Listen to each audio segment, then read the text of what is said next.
Hey everyone, welcome back to the channel. Today I've got some juicy gossip for all you music lovers out there.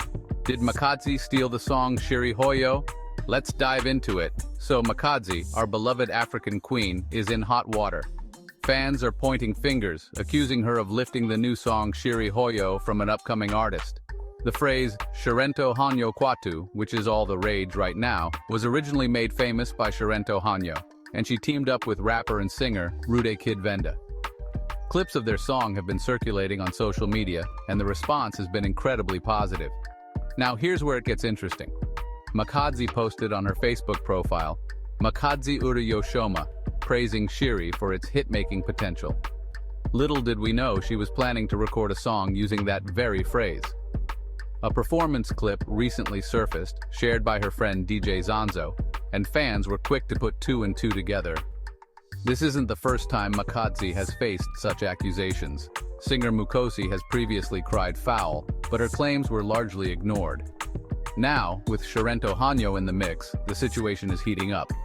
To do some damage control, Makhadzi might feature Sherento Honyo on her song. Some fans argue she's promoting the upcoming artist, while others see it as blatant theft. So, what do you think? Did Makhadzi cross the line, or is she just giving a platform to new talent? Watch the two videos, compare them, and share your thoughts in the comments below.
Thanks for tuning in. Don't forget to subscribe, like, and comment. Catch you in the next one.